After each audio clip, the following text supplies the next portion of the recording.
Business के मामलात बहुत खराब हो गए मामी की वजह से। बहुत मुश्किल से संभाला मैंने। पुराने लोगों को फायर किया, नए इन्वेस्टर्स को भी हायर किया, कॉस्ट भी बहुत ज्यादा कट डाउन की। मुझे हमेशा से तुम पे यकीन था कि तुम सब कुछ कर लो। दादा जान ने तभी तुम पे जिम्मेदारी सौंपी।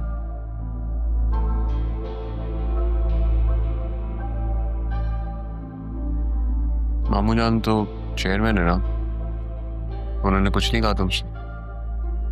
नहीं, उनकी बीवी की वजह से ही तो ये सब हुआ है। वो क्या कहते हैं, अंकल रफीक ने मुझे लॉस विद क्लॉज बताया। ये पूरा बिजनेस मेरा है। इतना जल्दी तुमने ये सब कुछ कर लिया। I am really proud of you. Thank you.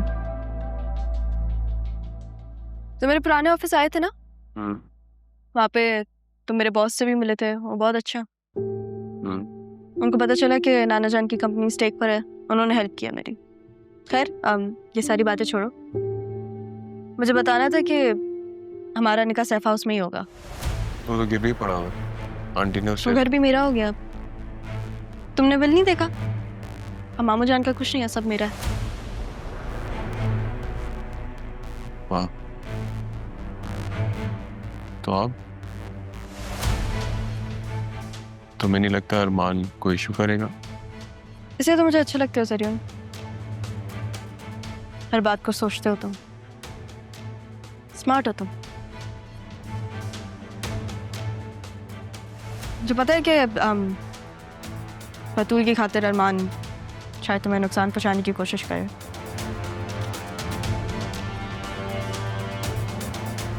पर वो नहीं कर पाएगा क्योंकि तुम उसकी पहुंच में नहीं हो, और मैं तुम्हें कुछ होने नहीं दूंगी।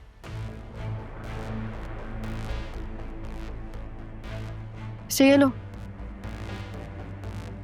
तुम्हारी जमानत के पेपर्स। जब तुम इस पे साइन करोगे तो हमारा निकाह होगा, और तब अरमान क्या, कोई भी तुम्हें कुछ भी नहीं कह पाएगा। साइन करो।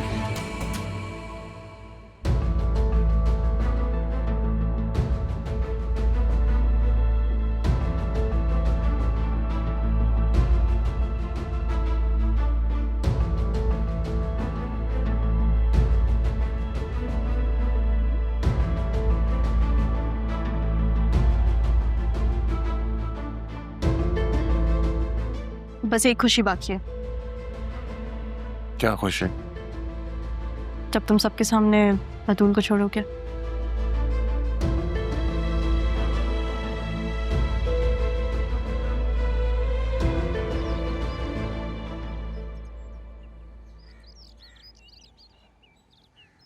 क्या बात है अरमान, जब से आए हो देख रही हूँ अजीब बेचैन हूँ, क्या परेशानी है?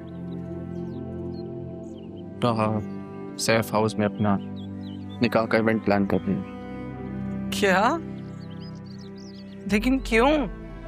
पता नहीं, सरियून को तो मैं कानूनी तौर पे देख लूंगा, लेकिन आसिया बेगम का तो अंदाजा आपको अच्छी तरह। वो पता नहीं राहा के साथ क्या करेंगी। ये बात मैं उसे कैसे समझाऊं? कोई जरूरत नहीं है तुम्हें कुछ समझाने की बेटा, पहले की बात और थी। वो खुद समझदार है। और रही बात आसिया बेगम की, वो तो खुद बहाना ढूंढ रही है तुम्हारी और बतूल की बात पक्की अनाउंस करने के लिए। आपने क्या कहा उनसे? वही जो तुमने मुझसे कहा था, जो तुम चाहते थे। Thank you, thank you so much. बेटा तुम राहा के लिए अब तक इतना सब कुछ कर रहे हो, तो क्या मैं अपने बेटे के लिए इतना सा भी नहीं कर सकता?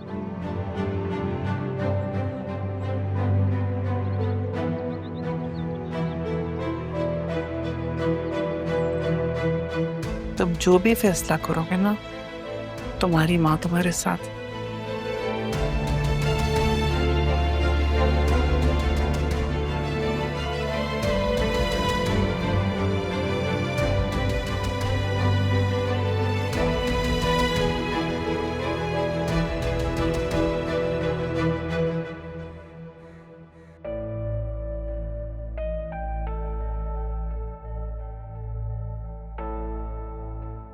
फदील, वो जो बैरिस्टर रफीक है उनसे बात की?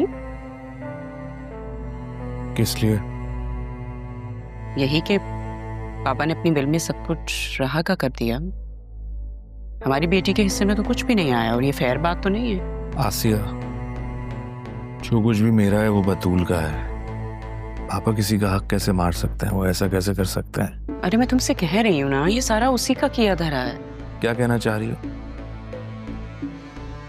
किसने तुमसे क्या कहा है? अब तुम्हारी अपनी बेटी तकलीफ में है, टूट फूट गई है वो नजर नहीं आ रहा? मुझे पूरा यकीन है ये सारी साजिश राहा की और ज़रियून की है। इसीलिए वो निकाह के बाद आई, और आई भी तो अरमान के साथ, ताकि हम ज़रियून को मासूम समझें और अपनी बेटी का निकाह कर दें उसके साथ। राह का पीछा छोड़ दो आसिया, पहले दिन से उसके पीछे पड़ी हुई हो, अब बस करो। इतनी नफरत क्यों है तुम्हें उससे? मैं उससे नफरत नहीं, इनफैक्ट वो मुझसे नफरत करती है। और कितनी वकालत करोगे उसकी? उसका चेहरा तो वो आ गया है ना सामने। बस बस बस, जाओ यहां से, मुझे अकेला छोड़ दो। क्यों क्यों अकेला छोड़ दूं? बात ना करूं?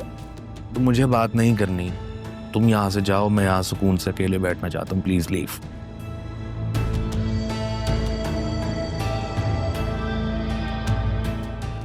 देखती हूँ मेरी बेटी की खुशियों को आग लगा के वो कैसे खुश रहेगी। लगता है अब मुझे ही कुछ करना होगा, किसी का सहारा नहीं लूंगी। ओके।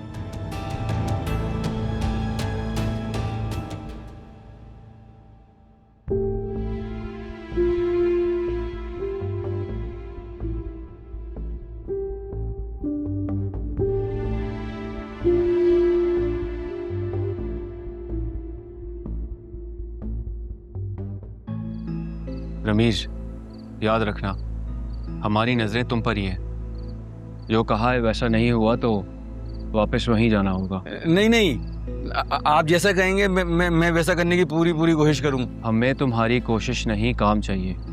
देखो रमीज, तुम्हारी बेगम की वजह से तुम्हारा बहुत लिहाज कर रहे हैं, लेकिन जब तक हमारा काम नहीं हो जाता तुम्हारी बेगम हमारी मेहमान है।